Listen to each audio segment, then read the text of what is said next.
Hi, it's Tamara Dorris, and today I want to talk about the difference between healing a disease and attracting more clients. Doesn't seem like there's a connection there, but oh, there is. So first of all, let me disclaim for the purposes of YouTube and whomever else might be listening, I am not, nor have I ever been, a licensed medical professional. I am not giving medical advice. If you need medical advice or you have an emergency, please contact a licensed physical doctor. That's right, right? Okay, so what do I mean by this? Well, one thing you might not know about me is when I was working back in the days of the California Association of Realtors, that my real estate career started in the late 80s, so really, really long time ago. I was practicing, I was going to school and getting my graduate degree and doing all my college so that I could be a psychotherapist, which I am not that either, by the way. I am a certified hypnotherapist, but I am not a licensed psychotherapist. So that same disclaimer applies for that if you need mental health. I have to do all these disclaimers because I don't want someone to say, you're not a doctor, you can't do that, I'm going to sue you.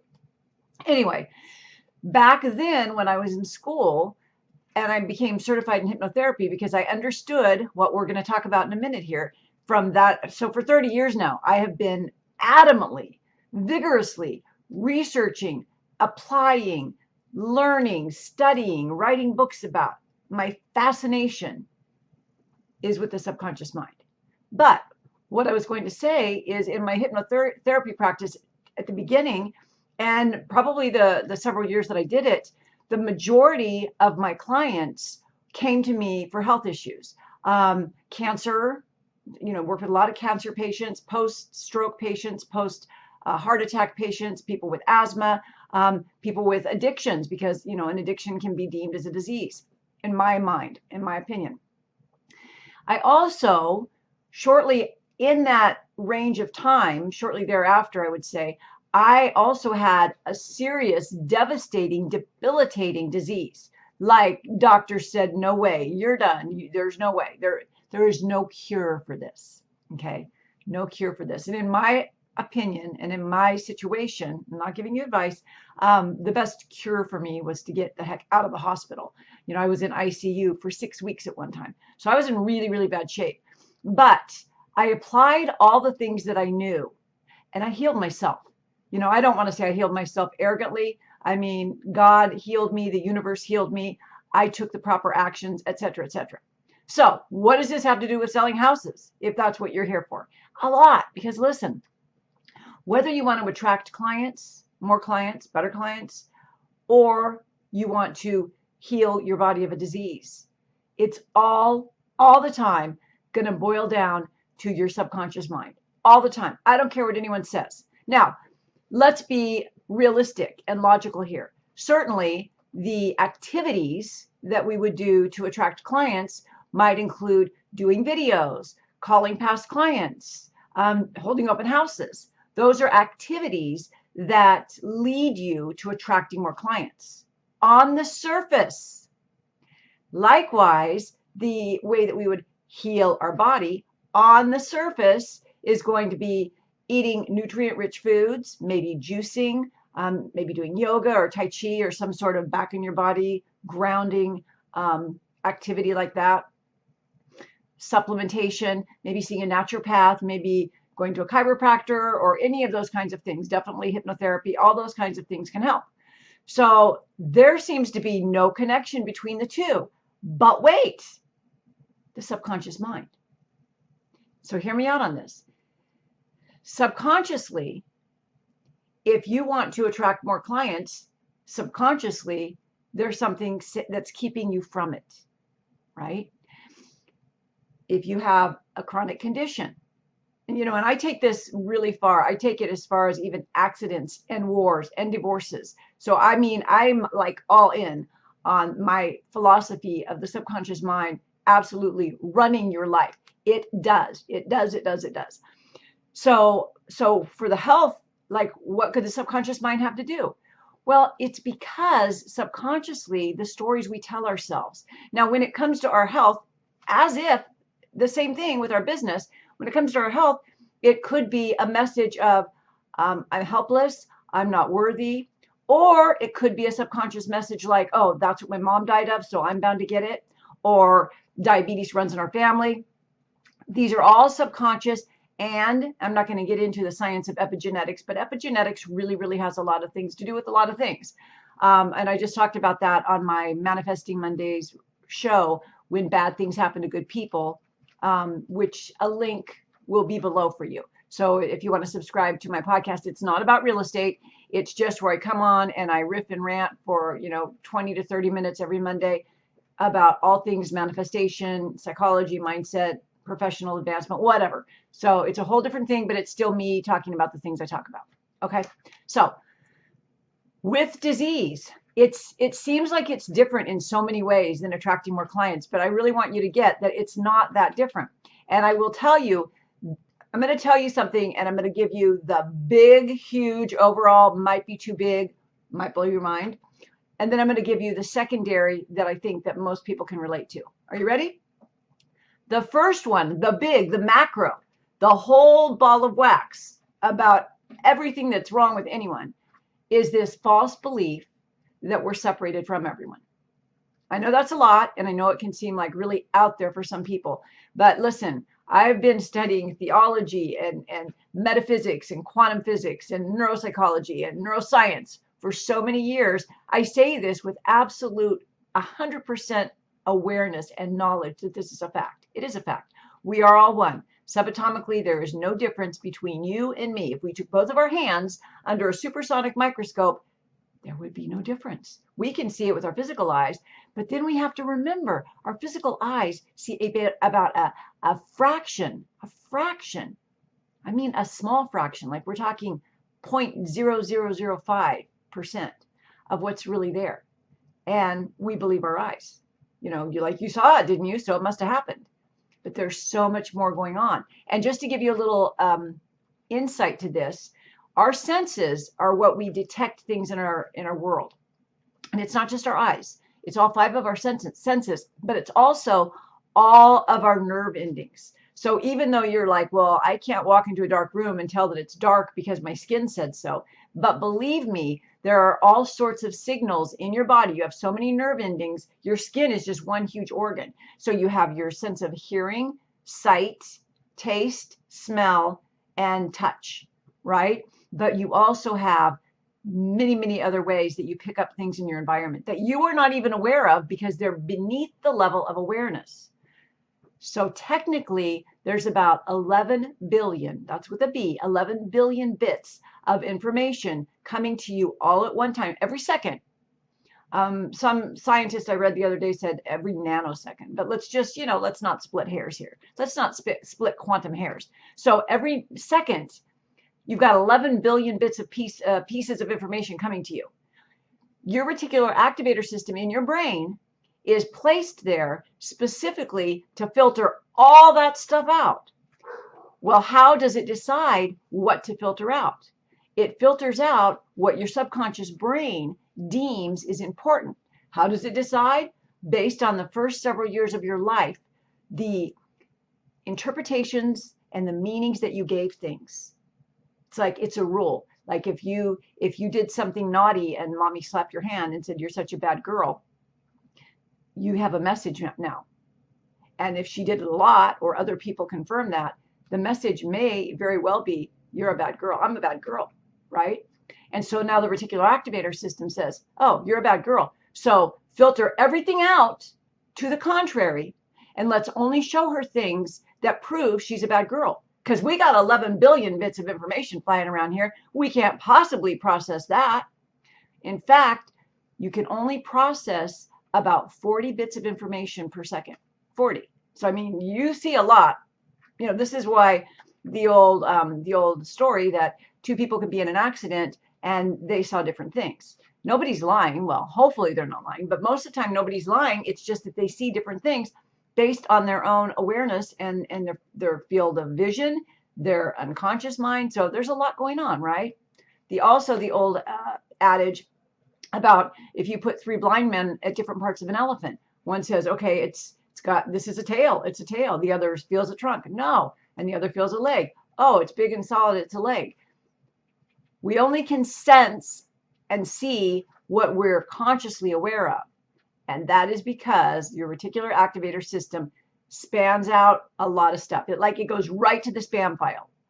It goes into your spam folder. It's like, yep, that's opposite. That says you're really a good person. So that's not what we believe. So no. Okay, you getting how this works? So let's bring it back home. I'm not going to get off on a meandering path here. I'm trying not to.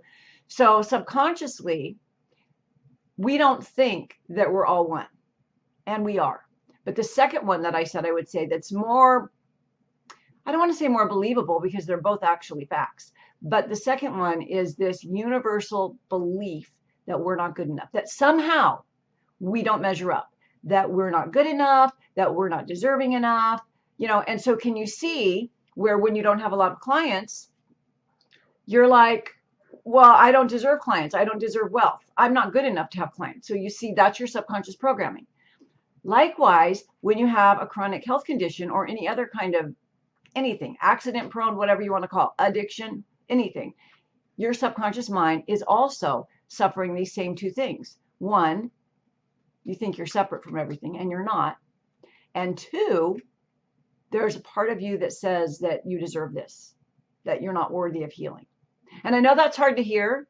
I didn't want to hear it when I had to go through my healing crisis. And I've been through two major healing crises in my life. But this is the truth. I speak the truth.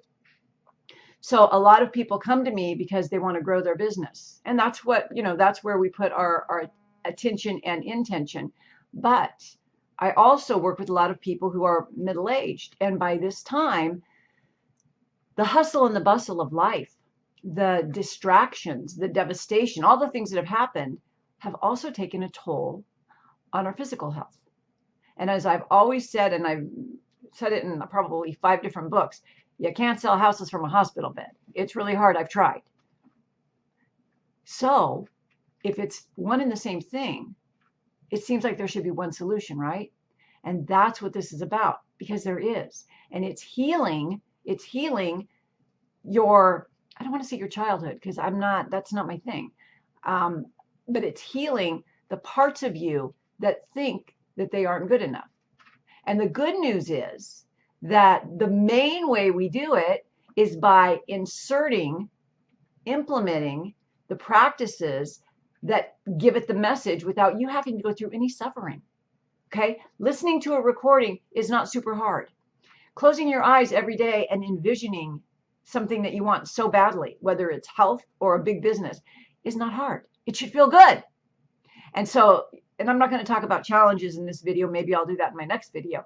But what I want you to get is that it's the cause is the same. And so the solution is the same. Does that make sense? So what we really, really want to work on is not looking out there and saying, what new juice do I need to get? Not that that's bad. You want to take your physical activities, but don't just say, okay, if I want to heal myself, I need a new diet. If I want to get more clients, I need to send more postcards. Let's go deeper. Why don't you have what you want to begin with? And I guarantee you, it's an upper limit. It's a subconscious thought. It's a belief that your reticular activator system is keeping alive. And until you accept and let go of it, it's just going to keep going and perpetuating. And like I said, it doesn't require deep excavation work. We don't have to dig in there and go, what are her blocks? Let's pull these out. Give me some rope. It's not like that. You, through the beautiful gift of neuroplasticity and now quantum physics, you have the power and the potential, but you have to be here now. You've got to sit still where you are right now, not worry about who to call back, what to do.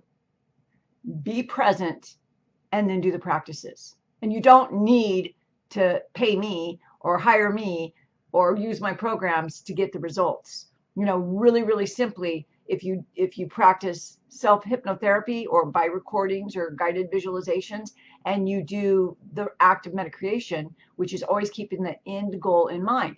So when I was really super sick and I could not even get out of bed, I was that weak. I was like emaciated. I'm not a huge person, but I was half my body weight right now. I was so disgustingly skinny that my own mother could not be in the same room with me unless I had a robe on. Okay, I was so skinny. I couldn't get out of bed. So I'd sit there, and this is embarrassing to say, but I'm going to be transparent here. I would lay there and I would envision myself taking my kids to Taco Bell. So dumb, right? And having a picnic in the backyard with all the sunshine and just laughing and giggling and eating crunchy tacos. Now, I don't do much Taco Bell these days, but the reason that food was incorporated in that vision, that meta creation, was because I had to starve myself for like 5 months at a time. I could not eat. I could not digest food at all. I mean, water was even tricky. So you can imagine how hungry I was for a good old, you know, burrito supreme or whatever. So I would envision that. When you want more clients or more money, whatever it is, you envision that. And it's not just a matter of envisioning it for 3 minutes and you're done. It's a matter of envisioning it for a few minutes, feeling the frequency, the feel good frequency of already having it, and taking that frequency, that emotion throughout your day, in spite of what's going on around you. Doesn't matter if the very opposite is going around you. It doesn't matter if that's what's happening. It's staying in here and believing it, having the faith. And then things start happening. And that's when you get the downloads, the coincidences that are like, oh, call this person, or oh, go to that seminar, or oh, read that book. You see? But the only way this works, the only way any of this works, is if we decide to be present right here, right now. And I'm going to tell you the worst thing in my 30 years of all my research and work is this thing right here. Oh, I know. It's my best friend too. I'm on it all the time.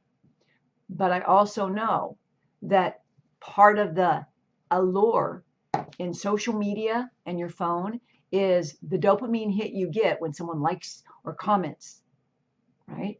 Or the constant connectivity. Like I can't be alone. I have to connect with people. That's all good. And it's really great for business. Never in my career has real estate been so awesome with technology. But I'm going to tell you, at the end of the day, if you're giving all of your energy outward, focusing on everything outside of you, you're not saving anything for your higher self. And that's where the healing happens. So if you do nothing else but just learn to spend, 30, 40 minutes a day in solitude and quiet, and you don't have to spend that long, but if you're suffering with an illness, then you probably should. It's good for you. Listen to hypnotherapy recordings, right? Do meditation, do EFT, do your envisioning of the end result, and you can heal and you can attract a big business. So anyway, that is how I married those two together. I hope you found it useful. If you have any questions or comments, let me know. Don't forget to subscribe, and don't forget to sign up for my subscribe to my podcast. I hope you have a beautiful day. I'll talk to you soon.